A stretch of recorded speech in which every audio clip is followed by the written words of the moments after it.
Mummy, मुझे बहन नहीं चाहिए, इसे कूड़े में फेंक दो।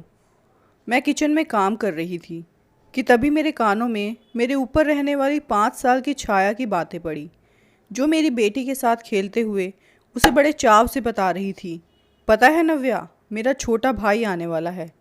ये सुनकर मैं बाहर आई और उससे बोली, अरे ये किसने कहा तुमसे?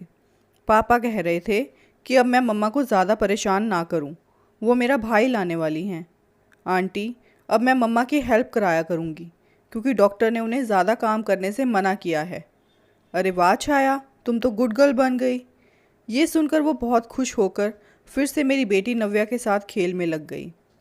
छाया अपने परिवार के साथ मेरे ऊपर वाले फ्लोर पर रहती थी। छाया और नव्या हम उम्र थी और दोनों एक ही स्कूल में पढ़ने के कारण दोनों अच्छी फ्रेंड थी। शाम को मैं छाया के घर गई तो मैंने छाया की मम्मी दीप्ति को बधाई देते हुए कहा, मुबारक हो दीप्ति, मुझे आज ही एक खुशखबरी मिली। देखो अपनी सेहत का पूरा ध्यान रखना और खाने पीने में कोई लापरवाही मत बरतना। कुछ भी ज़रूरत पड़े तो मुझसे कहने में हिचकिचाना मत। वो थोड़ा शर्माते हुए बोली, दीदी आपसे मदद नहीं लूँगी तो और किससे लूँगी। बस किसी तरह ये समय अच्छे से निकल जाए और भगवान एक बेटा दे दे तो मेरा परिवार पूरा हो जाए। सब अच्छा होगा, बस तू अपना ध्यान रख और भगवान से प्रार्थना कर कि लड़का हो या लड़की, वो पूरी तरह स्वस्थ हो। मेरी बात सुनकर छाया एकदम से बोली, नहीं आंटी, मुझे बहन नहीं भाई चाहिए। मैं भी नव्या की तरह अपने भाई को राखी बांधूंगी। उसकी बात सुनकर रश्मि हंसते हुए बोली, हाँ हाँ, मेरी छाया का भाई ही आएगा।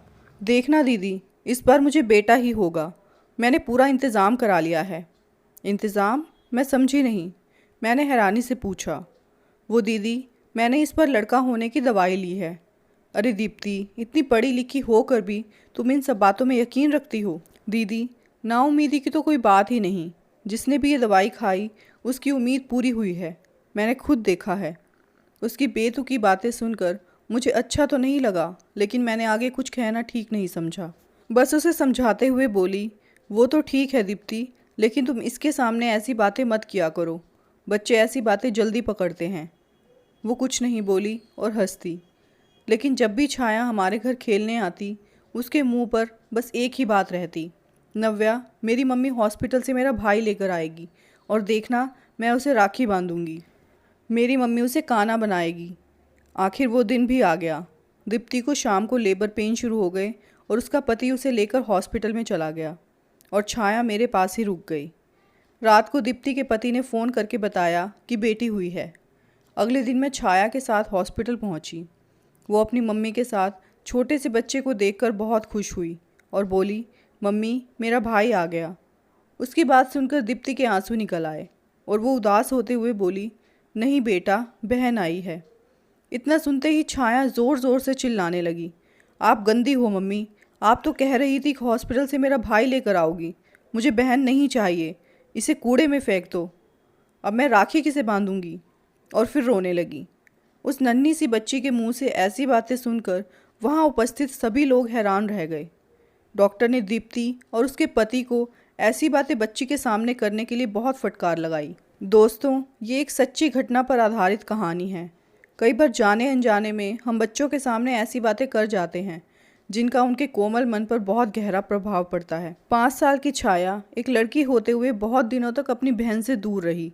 इसमें दोष उस नन्ही बच्ची का नहीं, उसके माता पिता का था, जिन्होंने शुरू से ही उसके मन मस्तिष्क में ये बात भर दी थी। इसीलिए बच्चों के सामने कभी भी ऐसा व्यवहार या बातें ना करें जो उन पर गलत छाप छोड़े। दोस्तों, इस कहानी के बारे में आपकी क्या राय है? कमेंट करके ज़रूर बताना। और चैनल पर नए हैं तो चैनल को सब्सक्राइब करना बिल्कुल मत भूलना और वीडियो को लाइक और शेयर भी ज़रूर कर देना। Thank you for watching this video. Take care. Bye bye.